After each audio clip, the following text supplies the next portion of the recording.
રડતી રજડતી જનતા સામે અદાણી જૂથ દાદાગીરી કરે, મનમાની કરે ને પૈસાના જોરે ગમે તે કરે. શું ચાલી જશે? અદાણી જૂથની અંબુજાની આજ દાદાગીરી સામે જનતાએ એલાને જંગ કર્યો છે. આઝાદ ભારતમાં કંપની રાજ સામે હલ્લાબોલ મચાવ્યો છે. એક નહીં ત્રણ ગામના લોકોનો વિરોધ છે, કારણ કે લોકો પીડાય છે. ગીર સોમનાથના કોડીનારની અદાણી જૂથની અંબુજા કંપનીના પાપે લોકો હેરાન થઈ રહ્યા છે, કારણ કે રહીશોના ઘરમાં સિમેન્ટની રજ ઉડીને આવે છે. બોરમાંથી કેમિકલ વાળું લાલ પાણી આવે છે. વાયુ, ધ્વનિ અને પ્રદૂષણ સાથે પાકને પણ નુકસાન થાય છે અને ઊંડા માઇનિંગથી જમીન ધસી જાય. બેફામ ખનીજનું પરિવહન થતું હોવાનો આરોપ પણ છે. કંપની કરોડો કમાય, લોકો બરબાદ થાય તેવો આ ઘાટ છે. ન માત્ર તે હદ ત્યાં થાય કે કુવાઓમાં કેમિકલ યુક્ત પાણી પણ છોડવામાં આવે.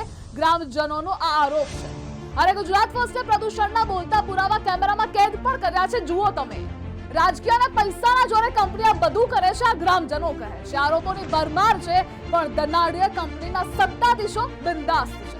નીતિ નિયમોની એસી તેસી થતી હોવાનો આરોપ છે. લોકોના આરોપ પ્રમાણે જ ચોંકાવનારા પુરાવા પણ છે. ગ્રામજનોથી લઈ પશુ પક્ષીઓના સ્વાસ્થ્યની વાત છે અને એટલે જ ગુજરાત ફર્સ્ટ પર અવાજ ઉઠાવી રહ્યું છે. શું અદાણી જૂથની અંબુજા સિમેન્ટ એ નિયમોથી ઉપર છે? શું જીપીસીબીના ચેરમેનની આંખે પાટા બાંધ્યા છે કે એ પણ નોટિસો આપી સંતોષ માની રહેશે?